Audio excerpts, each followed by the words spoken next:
Bienvenue dans la première édition de ce podcast qui n'a pas encore de nom mais qui en aura un avant la fin de cette émission. Je suis avec Julien et Thibaut. Bonsoir. Et je suis Hugo. Bonjour. Bonjour, bonsoir. Et donc ce soir on va parler de Mars Express. Et avant ça, on va faire chacun d'entre nous va parler d'un film, d'une série, d'un truc qu'il a vu récemment et nous dire quelques mots dessus. Donc, Julien va nous parler de la série Atlanta. Ouais. Moi, je vais parler de la série Ahsoka. Et Thibaut va parler de la série Scavenger's Reign. Tout à fait. Moi je voulais parler de la série Atlanta, du coup, qui est créée par Donald Glover. Le mec qu'on connaît aussi sous le nom de Childish Gambino. Ça, c'est son nom de chanteur, de rappeur. Vous connaissez ? Carrément. Ouais, c'est super bien. Il a fait des... Oui, non, En je fait, je voulais te demander, Thibaut, t'as vu Atlanta ? J'ai vu que 2-3 épisodes que Hugo m'a montré. Genre une meilleure série. Du coup, il a scénarisé, réalisé, produit, et il joue dedans. Alors en fait, je voulais parler de ça parce qu'en France, c'est pas très connu cette série par rapport à son mode de diffusion, parce qu'elle a été diffusée de 2017 à 2022, mais sur différentes chaînes et plateformes de streaming. Et du coup, c'est à cause de ça que la série n'est pas très Parce qu'elle a changé de connue dans les pays francophones. Et j'avais capté. Il y a une saison sur Disney+, il y a 2 saisons sur Canal, 2 sur Apple TV. C'est le bordel, alors qu'il y a que 4 saisons, genre. Ouais. Du coup, je vais vous dire de quoi ça parle à Atlanta. Ça parle de la vie de Earn, qui est du coup joué par Donald Glover, qui galère un peu après avoir quitté ses études. Il va alors tenter de devenir le manager de son cousin Alfred, star montante du rap à Atlanta, qui évolue sous le pseudonyme Paperboy. Ce dernier, plutôt du genre casanier, héberge son meilleur ami Darius, qui est un personnage un peu fou, délirant, quoi. Donc ça, c'est le point de départ de la série, mais à partir de la saison 2, en fait, la série elle vire lentement vers le surréalisme. Il y a une sorte de folie créative, et du coup la série interroge et critique le racisme. Ouais, parce que tous les personnages sont noirs. Oui. Ça parle beaucoup du racisme subi par les Afro-Américains aujourd'hui. Mais pas que, ça évoque aussi plein d'autres thèmes, et c'est hyper universel en fait. Et en fait, je trouve que c'est la meilleure série des 10 dernières années en fait. C'est pour ça que je voulais parler de ça, parce que moi, ça m'a cassé le cul en fait. Je trouve que c'est du génie, quoi. C'est vraiment super bien écrit. Il oscille parfaitement entre drame et comédie. C'est l'écriture que tu as aimé, les persos. L'écriture, les acteurs sont très très bons aussi. Mais l'épisode avec le piano.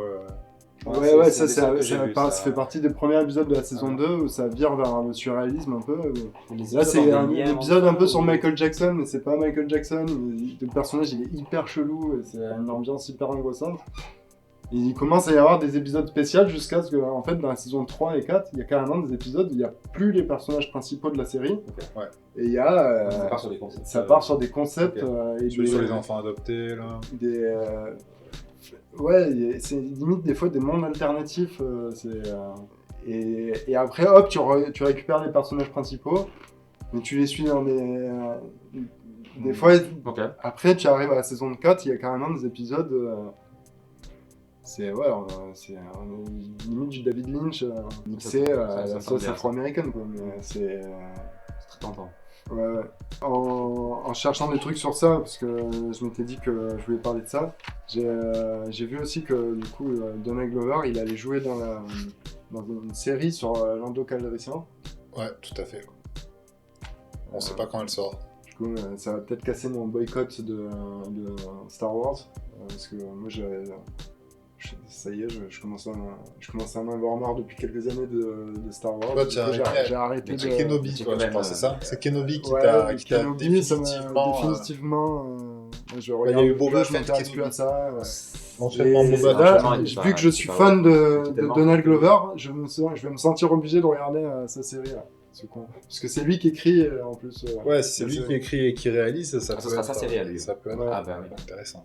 J'espère qu'il va pas faire des trucs de voyage Oui, dans le temps. non, quoi. bah non, je pense pas qu'ils prennent un truc de Ouais, voyage dans le temps pour la série. non. quoi. Mais, Non, il va raconter les histoires de quand il était jeune ou une connerie comme ça, je pense. mais voilà, parce que je trouve que Donald Glover, il est hyper fort. Et même, je trouve son côté, sa carrière musicale. Je sais pas si vous connaissez l'album Awaken My Love. Mais, Oui, oui. je trouve que c'est, comme pour la série Atlanta, le meilleur album de la décennie. Quoi. Alors, en tout cas, moi je kiffe. Carrément. Moi, c'était une pépite, ouais, effectivement. J'ai beaucoup écouté aussi. En tout cas, belle transition vers la série dont je vais parler. Du coup, c'est Ahsoka.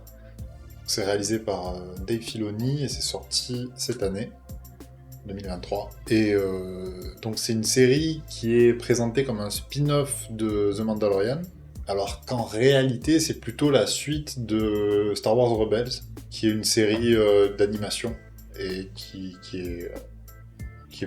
a pas une super saison 1, mais qui devient mieux par la suite, comme Clone Wars aussi. Et donc il y a eu la saison 1 de Ahsoka qui est sortie.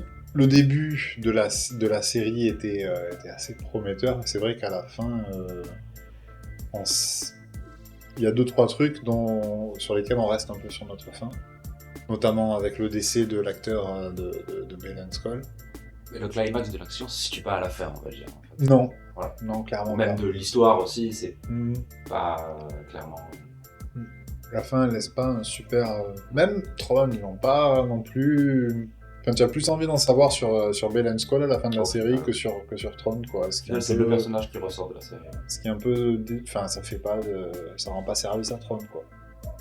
Alors qu'ils l'ont amené avec beaucoup plus de mise en scène et tout, mais quand même...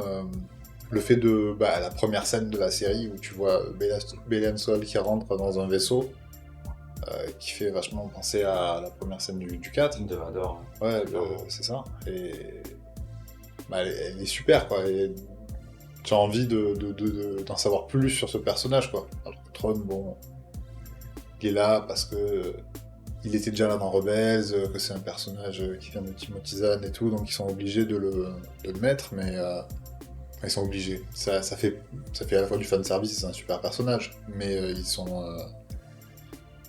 peuvent pas faire ce qu'ils veulent avec, et donc il y a un côté moins ouvert. C'est loupé, quoi. C'est un loupé, je pensais pas ce qu'ils souhaitaient faire. Même en termes d'action et tout, donc c'est pas fou, et les gens qui ont pas vu Rebels, je sais pas ce que... Moi je m'en fous. Voilà, c'est ça. Faut savoir que ouais, le personnage, il est tiré de séries animées qui n'est pas dans les films originaux, quoi. Ahsoka. Donc, déjà de base, il faut avoir vu du contenu additionnel sur Star Wars pour bien connaître le personnage d'Ahsoka, et en plus la situation de l'histoire, en fait, ça dépend de Rebels, donc faut avoir vu ces deux séries animées pour vraiment comprendre le début en tout cas, et avoir le contexte Avoir tout le contexte, parce que du commencement de la série. Ouais. je dirais que Clone Wars, c'est pas forcément nécessaire, c'est là que vient le personnage d'Ahsoka, mais c'est pas la suite de Clone Wars. Alors on peut comprendre clairement dans la série que oui, c'est la Padawan de Anakin, on a même C'est ça. un flashback sur voilà. la guerre des clones qui est hyper réussi. Ça, je trouve. Le côté Clone Wars, l'enchaînement avec Clone Wars, je trouve que c'est fait de façon à ce que tu n'aies pas besoin de voir Clone Wars. Mais Rebels, c'est pas pareil par contre. C'est vraiment là, tous les autres personnages qui sont pas Ahsoka, ils viennent de Rebels et ils veulent accomplir la quête qu'ils devaient accomplir à la fin de Rebels et qui était teasée à la fin de Rebels. Ces personnages, on les Donc, introduit pas vraiment dans la série, quoi. Il faut non, vraiment très savoir rarement. qui c'est, quoi. Ouais. Ouais, on te montre que Sabine c'est une casse-cou et que Hera est maman, quoi. Parce que comme tu les as laissés à la fin de Rebels, tu vois que quelques années ont passé, mais c'est à peu près tout, quoi. Après, voilà, c'est aussi ce que je disais par rapport au fait que les premières saisons des séries de Filoni c'était souvent pas les meilleures. Donc est-ce que c'est pareil? Est-ce qu'il va faire la saison 2 vu que maintenant il est je sais pas quoi chez Disney, là, chez Lucasfilm. Il va monter d'un galon et du coup il supervise toutes les créations pour que l'univers soit cohérent. Il est... Je pense pas qu'il aille jusqu'à Redfall, mais il veut vraiment... Non, écoute, ça il peut pas arrêter. Voilà, mais il veut vraiment C'est raconter tout ce qui s'est passé en tout cas entre la période la fin du retour du Jedi et le réveil de la Force, quoi. C'est là qu'il situe toute son action, en fait. Et il y a une période de temps libre, qui a 30 ans qui sont écoulés entre les deux, donc il a de quoi faire sur cette période-là. Oui, et puis il y a toujours la possibilité qui est ouverte de raconter une meilleure histoire avec les personnages de 4, 5, 6 qui se passeraient avant. Il focus ça sur d'autres planètes et d'autres arcs de personnages, quoi. Voilà, Ahsoka, c'est pas mauvais, mais je comprends pas, même le ton de la série, d'avoir fait un truc tout public, alors que c'était un truc jeunesse qui est sorti il y a 10-15 ans, et que donc on sait que c'est que des adultes, en gros, qui vont regarder ça maintenant. Je sais pas bien à qui ça vise en particulier, quoi. Ils veulent toucher tout le monde, mais en même temps, le truc est pas accessible à tout le monde. C'est un peu pas clair en termes de stratégie de qui ils visent, quoi. C'est ça. Et ça se ressent un petit peu. Voilà. Bon, c'est juste qu'ils veulent finir sur... Enfin, Filoni veut finir sur un film pour la fin de l'histoire du Mandalorien, qui culminerait qui culminerait sur un film avec lui, et Mando et Ahsoka et tout ce qu'il a introduit, quoi. Bah, mais il y aura forcément un après. Mais Le but, c'est pas de finir l'univers de Star Wars, quoi. Moi, je veux un Star Wars réalisé par Guillermo del Toro sur Jabba. Ouais. Ah ben allez. Voilà. Bah, si Disney a les sous, donc oui. Guillermo del Je me Toro. posais la question, du coup, je me demande qui, à la place de Abraham, du coup, vous auriez vu pour faire un Star Wars 7 comme Ryan? Tarantino. Non. Je pense pas. David Lynch. Non, Qui a failli faire le 6. Ouais.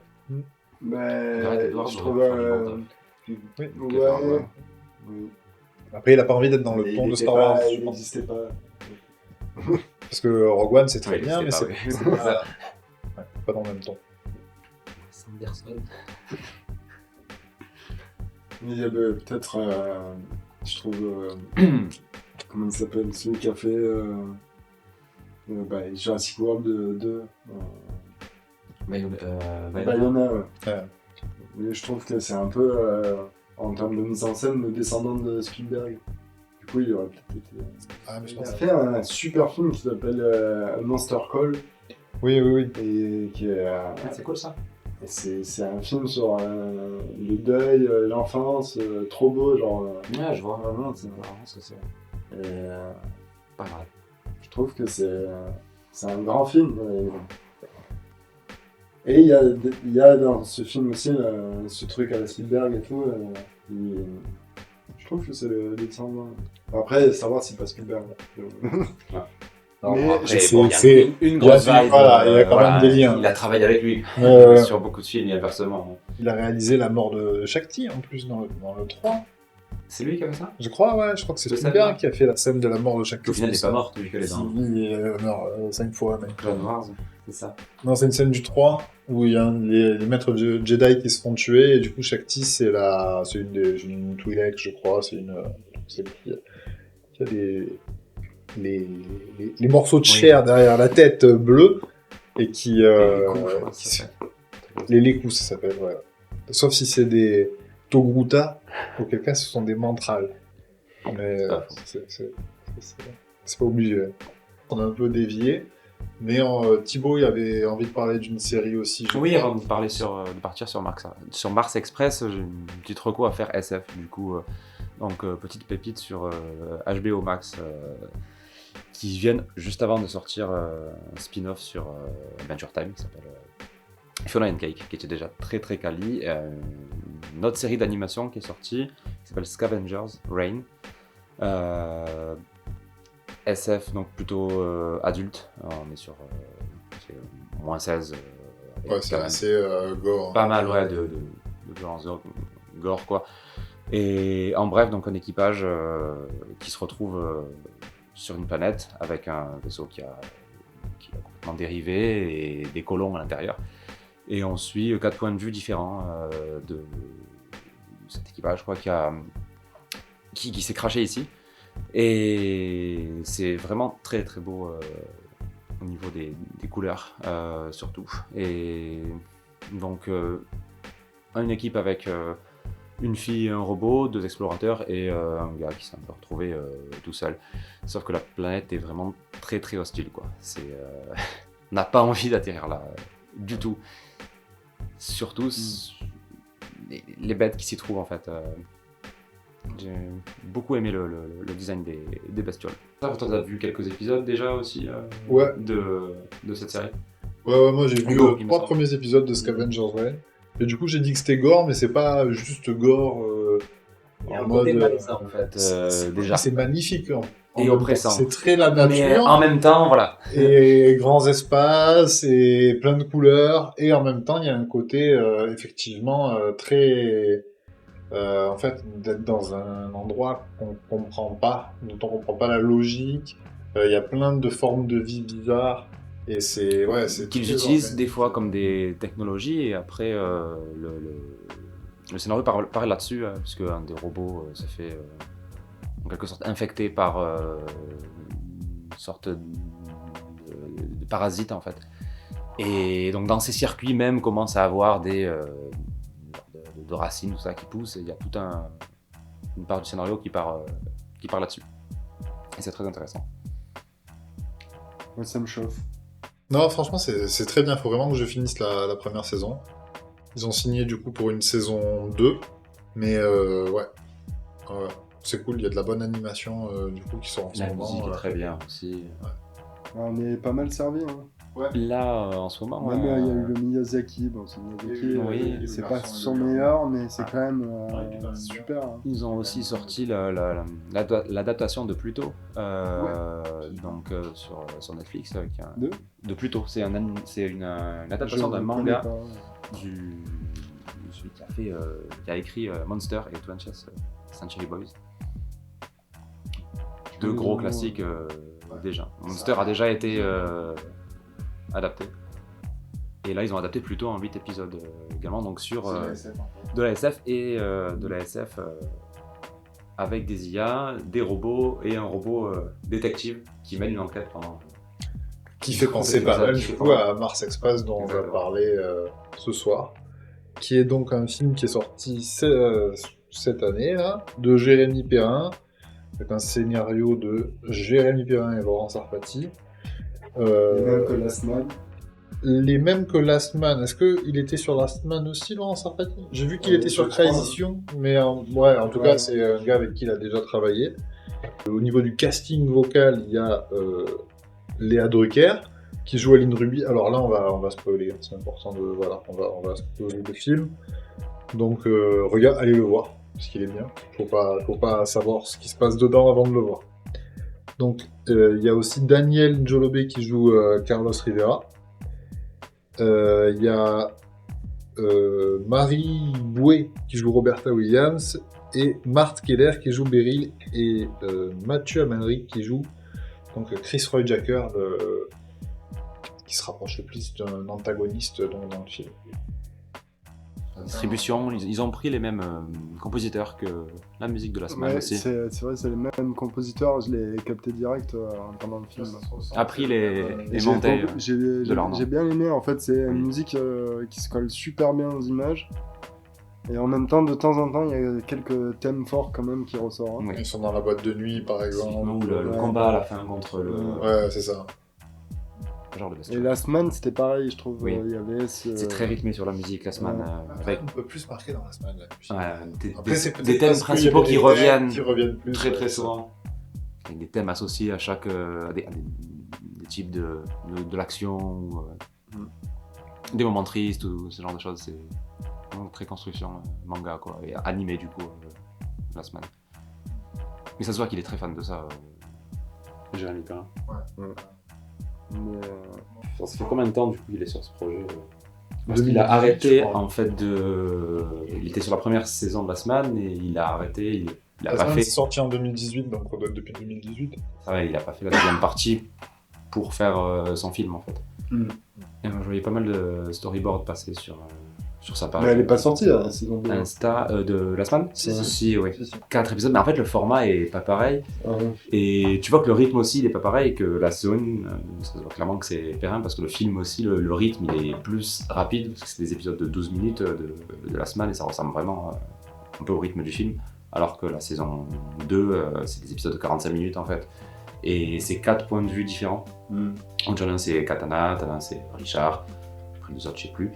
Mais du coup la chronologie c'est la même à chaque fois et les scènes se recoupent selon si les personnages se croisent ou pas. C'est sympa. Elle est très très bien la saison de La Semaine. Après au niveau de l'histoire, de ce que tu apprends, Et ça rejoint la BD, quoi. et ça rejoint la BD, il y a le lien, c'est bon.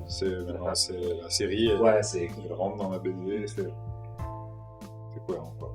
On a le lien, on le Parce que tu le voyais, tu fais un site, il y avait un personnage qui revenait de la série Et même, j'ai pas lu la BD encore. à la BD, ouais. Du coup, je vais les voir peut-être dans l'ordre chronologique du coup. Bah oui, hein. Si tu te fais saison 2 et que tu enchaînes avec les bouquins, ouais, t'auras l'histoire dans l'ordre chrono, c'est pas mal. Moi, il me manque le dernier tome, j'ai jamais fini. Mais Mars Express, apparemment, j'ai vu, moi, ça c'est censé se passer en 2200. Parce que l'univers de la semaine, c'est de la SF aussi. Enfin, dans les années 2200. La date, elle est mentionnée dans le... Non, je crois qu'elle est pas mentionnée dans le film. Ouais. Enfin, alors je l'ai pas vu. On sait que c'est en calendrier. 2200. Ouais, mais c'est dans la promo ou quoi qu'ils ont dû le dire, je pense. Ouais. Mais ouais. Donc, les années 2200, il y a des robots. Il y a des robots un peu partout qui ont une conscience, qui sont autonomes, quoi. Mais qui vit parmi les humains. qui vivent parmi les humains, qui font des tas de choses, mais qui sont verrouillés, un peu comme les lois de Asimov de la robotique, qui peuvent pas faire de mal aux humains. C'est vraiment le bridage qu'ils ont, c'est vraiment le truc d'Asimov, et donc ils peuvent pas, les lois de la robotique, ils peuvent pas faire de mal aux humains, et ce genre de choses-là, ils peuvent pas dire de gros mots, et donc ils peuvent se faire déboulonner, je crois. Déplomber. Déplomber. Le c'est ça. déplombage. C'est pas Le des plombage, c'est ouais. Déplomber, ouais. Il s'est fait déplomber. Oui, c'est le premier, Et c'est, le premier truc qu'on voit dans le film, c'est la première scène. Et c'est excellent du coup quand Carlo du coup il se fait déplomber à un moment et après il continue il dit pas de gros mots et tout, il s'auto-censure et tout, c'est trop bien ce passage avec ça. Ils arrivent à en faire un truc de ouf au niveau du scénar, je trouve. Bah, même quand il va pour taper le nouveau mari de sa femme, et qui s'arrête au dernier moment. Bah, il y a des super idées de mise en scène en fait et de science-fiction dans ce film, c'est un truc de ouf. Après, je sais pas s'il est déjà déplombé à ce moment-là, parce qu'il dit que c'est Roberta qui l'a déplombé. La scène où il est bloqué. La scène où il va pour taper... Non, justement, il peut pas physiquement parce que il est pas encore déplombé à ce moment-là.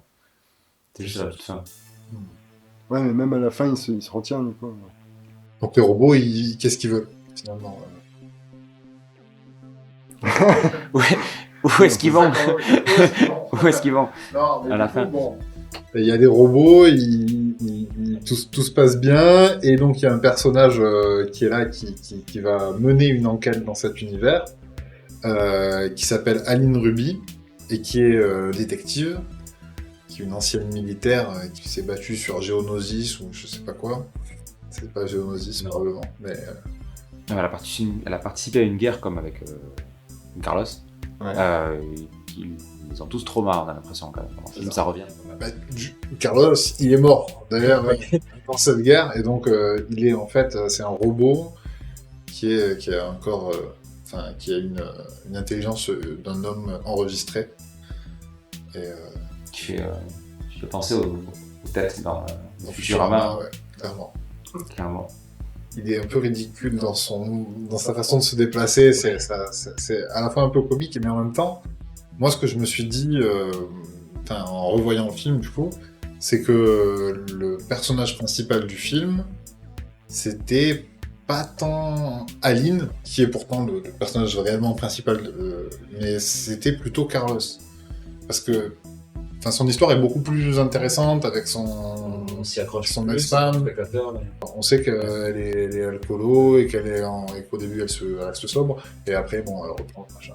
Mais Carlos, il y a le truc, on sait qu'il était violent, qu'il s'en veut, qu'il veut voir sa fille, tout ça, à la fin, d'ailleurs. Donc, il y a même plus Aline, et c'est lui, à la fin, il n'y a plus que lui, et on voit les choix qu'il fait, en fait. Et c'est ça qui est vraiment intéressant. Donc, c'est le vrai personnage principal du film, pour moi. Mais il n'est pas présenté comme tel parce qu'il est peut-être moins. On s'y attache moins aussi à elle, j'ai trouvé. Pas forcément sympathique, quoi. Aussi. Ouais, bah après, c'est la caricature C'est clairement du détective, ouais, c'est. Des J'y polars. pensais, ouais. Et d'ailleurs, apparemment, j'ai vu dans des interviews que à la base, dans le scénar, c'était un homme. Ok. Et ça avait un peu rien à voir, genre c'était un personnage, c'était pareil, le cliché du détective alcoolique, mais qui vit chez sa mère. Et, ils avaient ce truc comique, et après, je sais plus, après ils ont dit, ouais, c'est parce qu'ils ont créé le personnage de Carlos. Ouais. Carlos, Carlos, c'est ça. Carlos, qu'ils ont vachement développé justement, qui est hyper intéressant comme tu dis, et du coup je sais pas, ils se sont dit c'est vers ce moment-là qu'ils ont changé moi, Aline, une femme. Au début du film, je m'attendais vraiment à ce que ce soit la hackeuse, la perso principale, vu que c'est la première scène, et je sais pas, ça m'a semblé que c'est logique que ce soit elle, mais en fait, pas du tout, c'est un personnage secondaire, ça se concentre vraiment sur le point de vue de détective du coup. Tu sais vraiment pas ce qu'elle devient, elle, en plus. Et À en plus, partir du voilà, moment du film, tu la vois plus, quoi. Moi, j'ai trouvé vraiment intéressant ce perso. Ouais, il est très cool, mais... La scène de poursuite au début est plutôt bien faite, quoi. Ouais. Au-dessus de la manif. La manip, ouais. Allez tous vous faire foutre. Allez D'ailleurs, tous bien vous faire foutre, c'est ça qu'il leur dit, le robot, vous manifestez un petit robot. dans les pancartes, c'est écrit en anglais, je crois. Ouais. Et apparemment, en fait, ça se passe à Shanghai à ce moment-là. Et Ah ouais. du coup, c'est juste apparemment, ils se sont dit, on leur a dit, n'écrivez pas des trucs en chinois, puisqu'ils veulent essayer de vendre le film en Chine. Du coup, en anglais, ça passe mieux. Genre, une manif chinoise. Ouais, d'accord. Tu vois, L'action du principale. coup, là, c'est comme si c'était des Américains qui faisaient des manifs en Chine. Donc je pense qu'ils ont pas que la Terre et Mars en plus, c'est peut-être la Lune, ou je sais pas. Bah oui, parce qu'à un moment, ils parlent de... Genre, c'est les humains qui ont conquéri Mars, mais ils parlent de la Terre comme si c'était un truc un peu pourri à l'ancienne et tout. Et ils cherchent déjà d'autres planètes que Mars pour survivre encore. Et c'est toujours le même truc, genre les humains qui font toujours la même connerie. La connerie qui se perpétue à travers les... Maintenant ils font des êtres organiques trop chelous. J'espère que ça va bien marcher, hein, parce que là ils sont un peu dans la merde sinon, quand même. Parce que donc à la fin, les robots, à la fin du film, les robots se barrent. Et Oui, donc c'est la les clé qui humains, prend le relais, en fait. Ben oui, Bon. mais Bah, en après- même temps, est-ce que la technologie qu'il a créée, c'est pas de la merde? Oui, C'est parce que peut-être c'est aussi dangereux, voire Voire plus en fait. ouais, ou même Ouais. ça marche pas aussi bien quoi que les robots. Tu vois, on sait pas. Quoi. Mais la facilité déconcertante avec laquelle il endort le genre de mini-cerveau là, ou mini-bestiole quand il Il lui met un Doliprane. met un Doliprane dedans, quoi, il y a un effervescent et c'est fini quoi. Un petit mille. Il en faut un peu plus que ça pour tuer un robot du coup. Ouais, c'est clair. Sur le papier ça a plus de force physique qu'un humain. Donc, Après, la bestiole avec la tête plate, là, Mm. elle avait l'air balèze quand même aussi. Elle était blindée, quoi. Elle était bien au bal. ce contre quoi il se bat Carlos. Ah oui, dehors, là. Ouais, là, je trouve que ça marche c'est super bien arme l'action. biologique du coup, donc Ouais, c'est ça. c'est un autre délire. J'étais à fond à ce moment-là, au niveau Oui. de la mise en scène et tout, les plans, ça va à 400 à l'heure. J'attendais une scène d'action énervée pendant tout le film, j'ai pas été déçu du tout. Il y a la scène aussi où avec le cadavre dans le bras, là, qui découpe tous les murs et tout, qui leur court après, où il y a C'est le trait de T-1000 dans Terminator 2. Ouais, Oui. ouais, complètement. Oui. complètement. Et il y a la fille qui se fait buter, June. Ouais. Et juste avant, elle se fait le robot qu'elle a créé, son double, là, se fait aussi ouvrir le visage en deux. Comme pour mieux souligner la dualité, qu'elle se soit duplique. Voilà. Symbolique. Ouais. Et du coup, après, on voit le robot se balader avec la tête ouverte. Enfin, il s'en sert même, il revient dans l'histoire, Il revient et après, tout, il lui pose des questions. Il a l'air de bien marcher, ça a pas l'air de trop gêner. Et c'était même dans dans l'affiche qui a 5 ans, là, elle devait avoir la tête plus ouverte apparemment quand même. C'est le concept Ouais, qu'on voit. ouais, c'est ça. Et donc, il n'y avait pas un budget si énorme que ça pour le film non plus. Le budget c'était 6,7 millions d'euros. Ok. Je pense que ça va pouvoir être rentable facilement, quoi. Si ça marche un petit peu, parce que Ouais. vu que le film est excellent. Bah, je pense qu'il va réussir à l'être, hein, c'est sûr. Mais ils ont eu beaucoup de chance, hein, franchement. Déjà d'avoir trouvé un producteur qui veuille bien mettre de l'argent dans un scénar comme ça et tout. Après, ils ont eu la chance apparemment de faire Cannes aussi, et ça leur a ouvert des portes, même à l'international du coup, un peu grâce à Cannes. Mais c'est parce qu'ils ont fait Last Man qu'ils ont pu faire Mars Express. Ouais, clairement. Bah, c'est sûr que. Déjà, la semaine, c'était bizarre que ça sorte. Enfin, c'était bizarre d'aller regarder une série animée sur France 4. Ouais. C'était là, Tard le soir. c'était là, ouais. Tourné par hasard. Ouais. Sur l'épisode 2. Enfin, moi, j'étais J'ai sur pas France vu, TV Plus, moi j'allais Ouais. je les regardais jamais. Quand Non, mais tu sais, j'ai vraiment pas pu décrocher. Juste les dialogues en fait. J'avais rarement entendu ça dans du doublage français. Dialogue aussi bon quoi. Et des doubleurs aussi bons aussi. Et ça m'a donné envie de tout regarder. Et après de tout lire. Ouais, mais c'était assez rare comme genre de type de série comme ça. Après, Jérémy Perrin était aussi un peu connu pour ses clips sur internet qu'il avait fait. Moi j'avais vu ça avant de voir Last Man. Trucker's Delight et Dive, je crois. Ouais, j'ai vu lui. Ouais, celui-là est cool. Ouais. Et il y a déjà ces genre de créatures qu'on revoit un peu pour les Roitelet dans Last Man et du coup les bestioles organiques dans Mars Express. Ça se ressemble déjà quand même pas mal là-dessus. Le mec a ses thèmes. Bestieux rachitiques qui tremblent dans les bocaux, du coup, un petit peu. Oui. Un petit peu fragile et délicat et en même temps très moche. Mais c'est souvent en salle quand même. Ce qui fait. Je trouve, il y a un côté un peu. Mais là, ça m'a surpris justement quand même, parce que Mars Express, c'était la Terre un petit peu au début, et puis après, c'était plutôt clean, quoi. Tout était...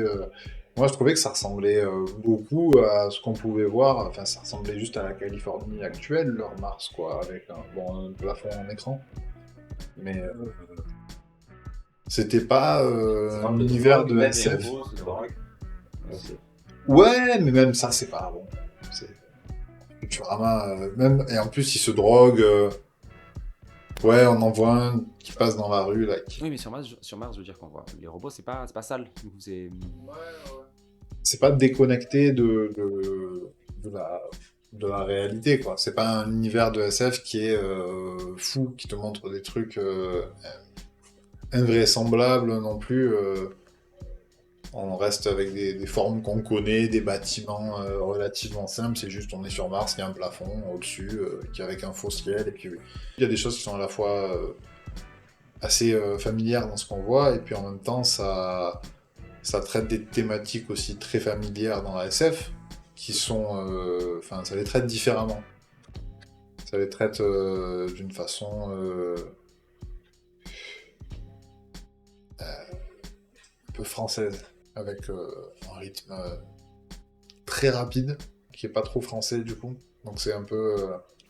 Il y a une idée qui est géniale aussi, je trouve, c'est l'idée des appareils pour que les gens se parlent en télépathie. Ouais. Et apparemment, en fait, on leur a dit téléphonez à ces gars en Californie. Et en fait, il y a une société qui bosse là-dessus. Ils leur ont dit dans 5 ans, tout le monde parlera par télépathie. Genre... Et ils avaient un peu ce délire de faire de la... C'est pas vraiment ça, mais un peu de la hard SF. Genre, ils essayent de faire un peu réaliste les trucs de science et tout. Et en fait, apparemment, on parlera vraiment en télépathie. Moi, ce que je veux, c'est leur airbag, là. Ça a l'air marrant. La mousse, là. Quand ils ont des accidents de bagnole et quand l'autre est coincé dans sa caisse et tout. Parce il y a qu'il des essaie de... glaces qui s'éclairent par terre et tout. Ouais. Et ils s'en resservent après aussi. Mais l'airbag, après, il y a le gars qui reste coincé dedans, tu sais, elle va pour ouvrir la voiture parce qu'il est coincé dedans, mais c'était un connard, et du coup, et après, il y a l'airbag qui se met, c'est bon. Et elle se casse. C'était très marrant. L'humour du film était bien aussi, mais c'était beaucoup les robots qui faisaient les blagues au final. Ils découvrent une nouvelle exoplanète, là, à un moment, dans les infos, ils en parlent, et il y a Roberta Williams, c'est pas son robot, c'est le robot qui est son pote. Il lui demande tu veux y aller toi à cet endroit là? Elle fait ouais, pourquoi pas, ouais. Il lui dit du coup moi j'irai pas. Et c'est marrant, mais je sais pas, les personnages humains ils font pas de blagues. Ils disent des trucs qui sont marrants, mais ils font pas vraiment tant de blagues. Peut-être Carlos il en fait une ou deux. Non, mais il y a des situations marrantes, genre quand elle prend son verre au bar et que ça c'est verrouillé, genre. Oui. Et qu'elle dit. Oui. Genre, je sais plus ce qu'elle dit, elle le déverrouille en 2 secondes, et en fait, le truc de verrouillage il sert à rien, genre, c'est drôle, genre. Comme idée de. À chaque fois que les robots ils arrêtent quelqu'un qui part là, comme ça et qui se mettent en veille. Avec ils tiennent le bras. Là. Oui, c'est pas qu'elle n'a pas le droit de boire, c'est qu'elle est dans un truc de... où ça marche pas pour elle, il faut qu'elle le déverrouille, il faut qu'elle fasse... C'est une ancienne alcoolique, on dirait. En vrai, elle se remet à boire, tu vois. C'est trop drôle. C'est super. Ouais. De toute façon, elle a eu raison. De recommencer à De boire. recommencer à boire, là, parce qu'elle est morte un quart d'heure après. Ouais. Donc, tant qu'à faire. Mais si elle n'avait pas bu, ça serait peut-être pas morte. Elle aurait bougé plus vite que la balle. Non, je pense pas. Elle a réussi à faire tout ce qu'elle... Elle allait jusque là où elle pouvait. Je vois pas bien ce que ça aurait... Ah, ça en serait peut-être rendu compte plus vite. Résolu l'enquête plus vite. Toujours est-il que là... Après, Toujours-il que là, il fallait bon, qu'elle soit alcoolique juste pour le gimmick de Oui. du Mais détective. moi, ouais, j'ai pas trouvé que ça apportait justement du coup de grand-chose, cette histoire d'alcoolisme. C'est ce que je me suis dit aussi au final. Beaucoup mis en avant. Surtout Parce que c'est pas un truc original, on l'a déjà vu comme on a dit, donc Ouais, il fallait que ça c'est un truc, amène... classique, quoi. Mm. Mais moi, ça va, j'ai bien aimé ça. Ça m'a fait rire, en fait. Mais il n'y a pas non plus de conséquences, c'est pas montré comme un truc non plus catastrophique, il y a des gens qui lui font un peu la morale. Mais c'est tout, quoi. Le plus chiant, c'est les gens qui lui font la morale, quoi. C'est même pas les... En soi, elle couche avec Usul. Du coup, voilà, quoi. Ça aurait pu être pire, quoi.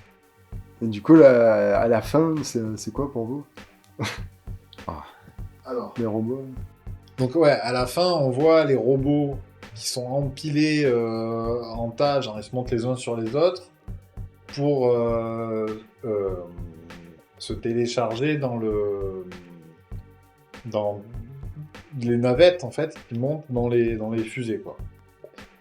Et les fusées, après, elles partent quelque part, et ça, après, on sait pas vraiment... C'est pas si bon, genre, si bon reste... Ouais, c'est ça. Est-ce que ça va rester dans les fusées, genre elles s'en foutent parce que du coup elles sont dans les fusées. Est-ce qu'elles vont du coup quand même devoir trouver une planète, parce qu'elle dit on a besoin d'énergie et de matière, et je sais pas si dans l'espace, dans le vide, tu as pas de matière. Peut-être qu'il leur faut quand même une planète. Mais Beryl, elle dit qu'ils ont trouvé apparemment, il y a un peu un délire de... En se téléchargeant, du coup, ils se débarrassent de leur corps. Et en fait, ils se réunissent tous ensemble pour ne former qu'un être Ah ok. surpuissant. Ils ont plus d'individualité du coup, vu qu'ils sont dans le... Ils ont plus besoin de corps. Ils sont... Ouais, mais même sans avoir besoin de corps, peut-être qu'ils sont dans un... Moi, j'imaginais qu'ils évoluaient genre dans le métavers, quoi, entre eux, quoi. Ils font leur truc, tu vois, je sais pas. Je me disais, ils étaient quand même toujours... En fait, c'est juste une métaphore de la mort. Je trouve, vu qu'on sait pas...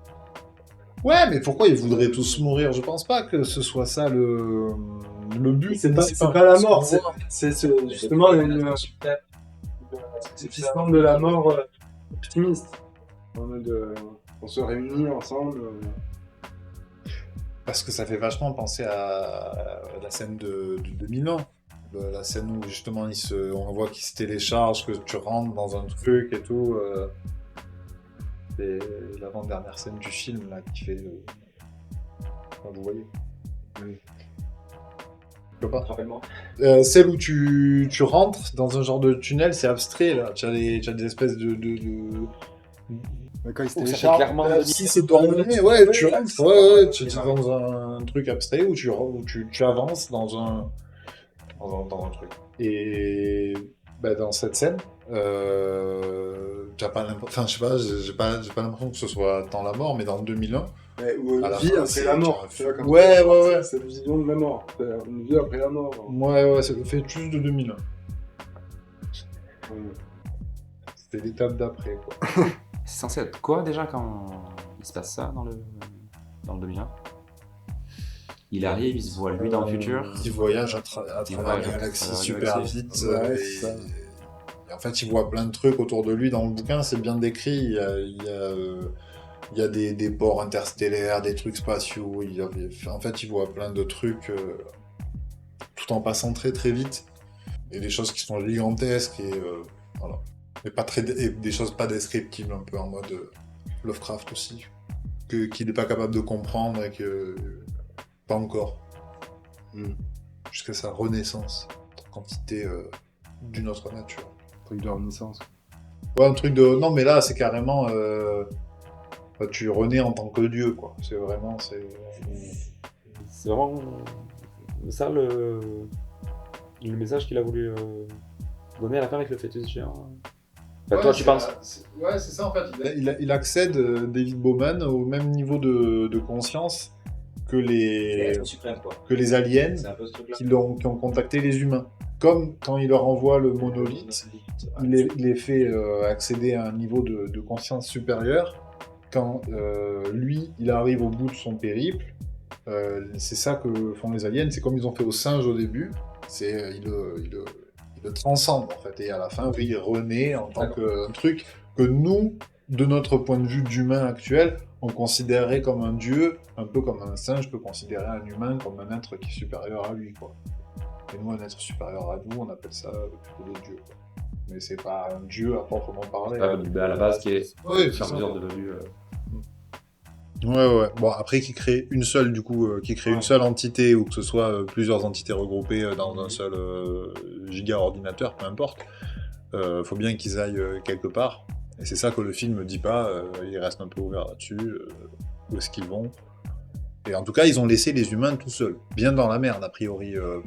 Moi, je pense qu'à la fin, les humains sont vraiment dans la merde. Tous les robots qui se tirent, je pense que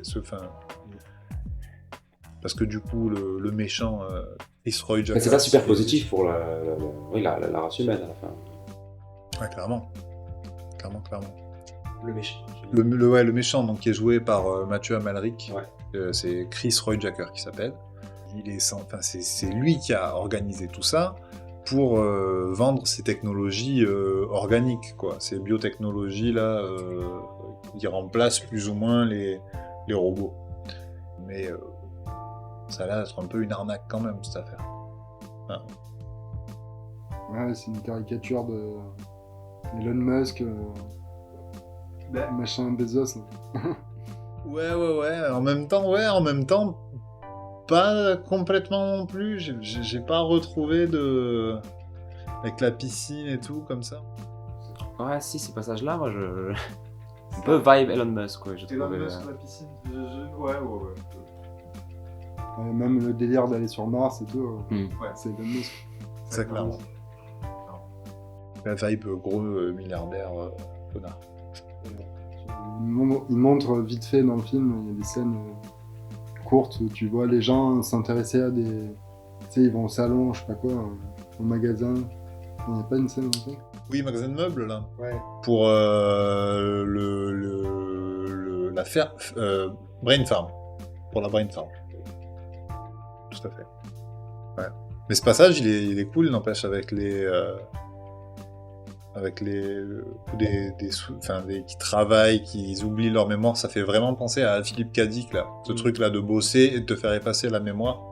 C'est dans un bouquin, là, qui a été en plus adapté il n'y a pas si longtemps, dont je me rappelle plus du... Il y a une série, Sévérance, nouvelle. où l'esprit est dissocié, en fait. Oui, ouais, c'est ça, il t'efface la mémoire juste après... c'est Paycheck, Oui. juste après chaque mission. Du coup, ça faisait clairement penser à ça, je trouvais. Ouais. Du coup, oui. En plus, je pourrais citer Philippe Cadic dans les influences du film. Donc, Mais pas Blade Runner. Mais c'est Philippe Cadic aussi, ici, avec Ouais. Android et tout. Oui, mais apparemment ils disent en interview là qu'ils n'ont pas pensé à Blade Runner. Ah, c'est pas possible de pas y penser. Ils ont essayé Mais, de pas y penser en tout cas. Pour écrire le scénario. Non, Après, pas- c'est. Le film, c'est pas Blade Runner. Non. Mais bon, il y a pas des réplicants, il y a des robots qui n'ont pas vraiment l'apparence humaine et tout. C'est bien différent de Blade Runner. Ouais. Moi, ça m'a plus fait penser, je sais pas, dans le délire un peu à Cowboy Bebop ou à Akira, ou tout ça, des trucs japonais en fait. Comme Bebop, ça peut être une influence, oui. Ouais. Les robots, c'est pas des synthétiques, en fait, comme dans, justement, Blade Runner, c'est... Tu vois clairement que c'est des robots, c'est beaucoup plus mécanique, en fait. Et moi, je préfère ce genre-là, et dans Cowboy Bebop, c'est beaucoup ça, aussi. Et puis, ouais, dans Cowboy Bebop, il y a ce côté-là aussi où ça ressemble beaucoup à même des trucs du passé, mais avec des détails un peu futuristes, avec des trucs. C'est ce que je disais avec les bâtiments, c'est que ça ressemble à des trucs qu'on pourrait connaître, mais juste avec un peu des détails, tu sais, comme les trois vieillards là, qui discutent à la fin des épisodes de Cowboy Bebop. En fait, c'est des clones qui sont sur toutes les planètes et tout, mais ils sont dans un univers de Far West, tu as tout un délire western et tout, et du coup, le fait de mélanger un truc... Ouais, mais là, c'est même pas rétro SF parce que c'est mélangé avec des trucs actuels, donc c'est un peu une vibe... ouais, 2023, futuristique, mais 2023, quoi. C'est... 2020, quoi. Donc je pense qu'il va aussi avoir un côté année 2020 le film quand il va vieillir. Ouais, mais je sais pas, il aura peut-être un effet métal hurlant, tu vois. Je revois toujours un métal hurlant, et c'est toujours cool. Non. Alors c'est les années 80, tu vois. Oui, ça se voit bien. Ça se voit et c'est pas gênant, tu vois. Non. Parce qu'il est... Je sais pas, il est hyper inventif aussi, ce film. Tous les petits objets, là, les objets un peu organiques, un peu en mode body horror. Et pas que, parce qu'il y a les objets en mode effectivement Cronenberg, un peu en mode existence là, qui... Mais il y a aussi les objets genre la tablette qui se plie en quatre là, ce qu'on disait par rapport aux accidents de voiture. Il y a plein de petits détails sur les technologies que tu vois, le téléphone qui s'envole, le téléphone qui se délumine dans la première scène du film, le téléphone de l'hôtel. Enfin, ils ont vraiment réfléchi à comment ils marchaient leur robot, leur univers. Ils ont trouvé plein de petits détails qui te font rentrer vraiment Il parle des odeurs de l'environnement, il parle de... le film, il veut te montrer que l'univers, il existe. Et ça marche très bien. C'est que t'es vraiment plongé dedans. Ouais. Et puis il t'explique pas... Il n'y a pas un menu... Enfin, il n'y a pas une page déroulante au début qui te raconte... Qui te met le contexte. C'est ça. Et vraiment, tu comprends ce qui se passe parce que c'est bien foutu, quoi. Et puis tu comprends pas forcément absolument tout, je pense, la première fois que tu le vois non plus. Hein, c'est ce que... Et du coup, on en parlait l'autre jour, là, tu l'as revu, le robot là, qui est ami avec l'héroïne, là, la personne principale. Elle sert à quoi à la fin? Est-ce que c'est bien elle qui a... Parce qu'elle dit... le Roy Jacker dit que c'est elle qui a donné l'idée, justement, de... Ben, c'est ça. Ouais, l'espèce de robot flottant. Eh ben, ça, pas vraiment. Mais oui, c'est elle qui a conçu le plan de faire, de donner cette foi aux robots et de les rassembler et pour donc aller dans des endroits qu'elle connaît. Et elle a l'air à peu près de savoir ce qu'elle fait, quoi. Mais au-delà de ça, je sais pas si...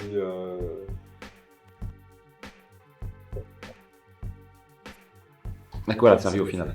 Créer le plan, mais en fait, elle était d'accord avec le plan de Chris Roy Jacker de se barrer avec tous les robots. Parce que je pense qu'elle se dit, parce que lui, il voulait faire de la thune sur le truc. Ça va devenir... Mais en fait, trop n'importe quoi, en fait. Ouais, c'est une idée à la con, en fait. C'est une idée à la con pour elle. Et enfin, pour lui. Et pour elle, c'est une bonne idée, quoi. Pour elle, c'est, on se taille et on les laisse dans leur merde, quoi. Ouais, quoi. Quelque chose, elle aurait pris l'initiative elle-même, quoi, de faire ça un petit peu. Ou... Non, je pense pas. Enfin, j'en sais rien. Peut-être que c'est son idée. Ouais, je pense. Hein. Moi, je l'ai un peu vu comme ça. Ouais. Elle a un accent allemand. Effectivement. Elle est jouée par une actrice connue. C'est Marthe Keller. Ah, ok. C'est pareil. Je connaissais pas. Mais elle est connue, pardon. Et donc pourquoi lui avoir fait jouer... pourquoi avoir choisi un accent allemand? Ouais. Là, je me suis posé la question. D'autant qu'on n'entend pas d'autres accents. Il y a genre de génocide de robots, du coup, à la fin, quand même. Oui, c'est ça. Voilà. Ils sont tous morts. Ils sont tous morts à la fin. C'est littéralement tous les robots qui sont touchés par son plan, quoi. Oui, il y a même il y a des tas de robots. Il y a un côté, c'est vrai, un peu génocide de robots. En même temps, ils sont pas morts parce que leur conscience, elle est pas... Et ça part de où, la scène où on voit justement...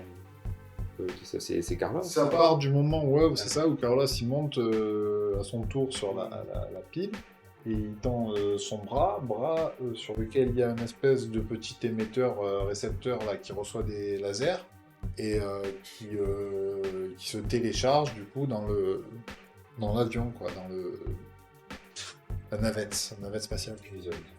Et juste après la scène où il se télécharge, je crois que c'est ça, on voit l'avion décoller, rejoindre la fusée Mars Express. Ouais.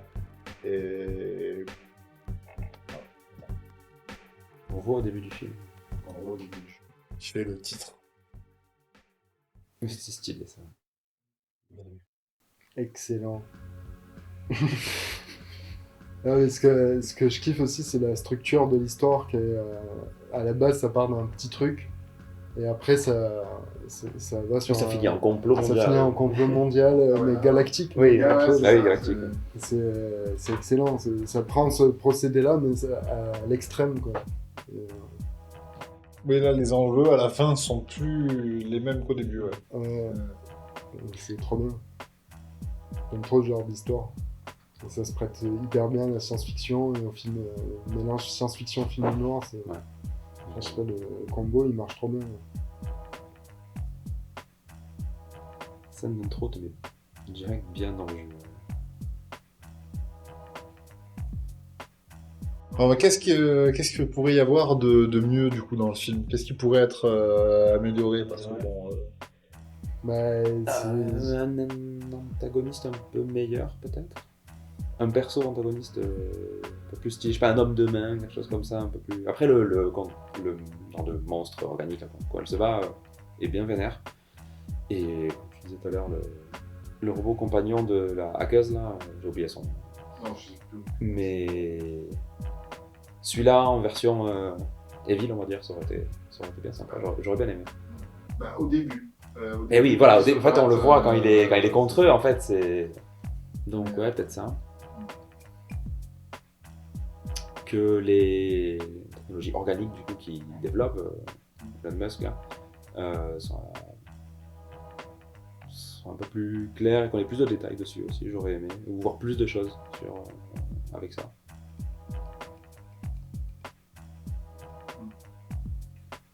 Mais je sais pas si c'est une question de budget, mais si ils devaient faire un film qui dure 1h20, et que du coup ils ont essayé de tout mettre dans ces 1h20, et qu'en vrai, Je sais pas pourquoi le format là, s'ils il est avaient fait plus long, ils parce ont que pas là pu, tous les films qui sortent, même les films d'animation, les derniers Disney, Pixar, tout ça, ils font minimum 2 heures.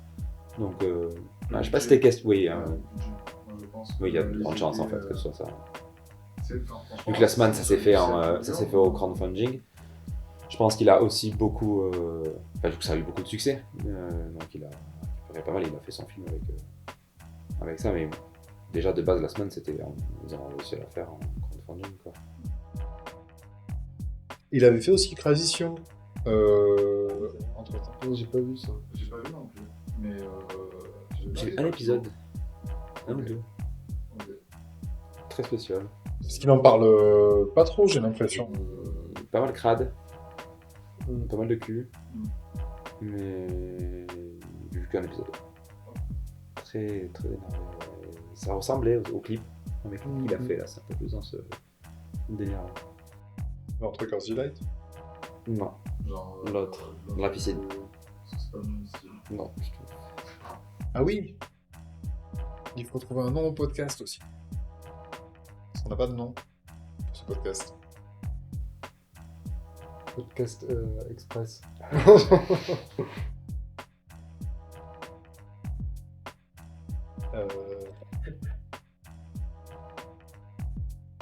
J'avais demandé à ChatGPT. Il m'avait dit des trucs incroyables. C'est vrai. Il m'avait dit ciné-vérité, la bonne l'analyse de l'image, que des trucs comme ça, vraiment. La plume et la pellicule, je sais plus quoi.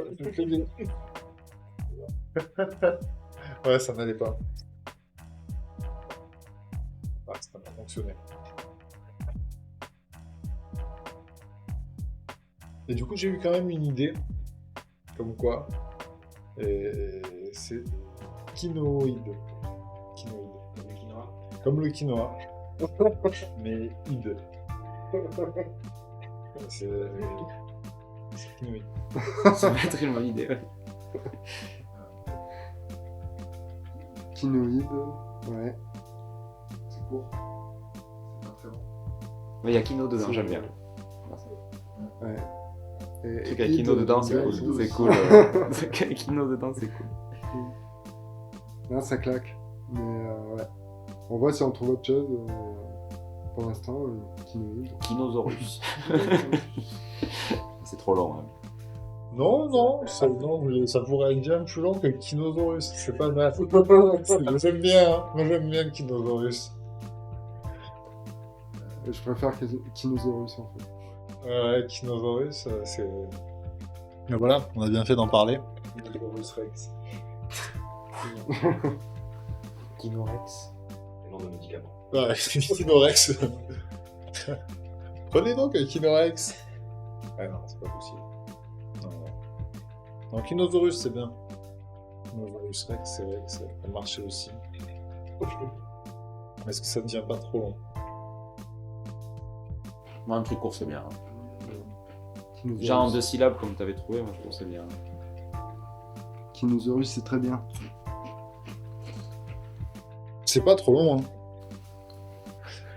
10 heures. Parce que c'est le moment où il Que je faut vais en couper. faire une autre, que je vais en faire une autre, juste. Donc merci, c'est la fin, c'était le bordel. On en refera peut-être une autre et au revoir. Au revoir. Ouh Ça serait beau. Et voilà.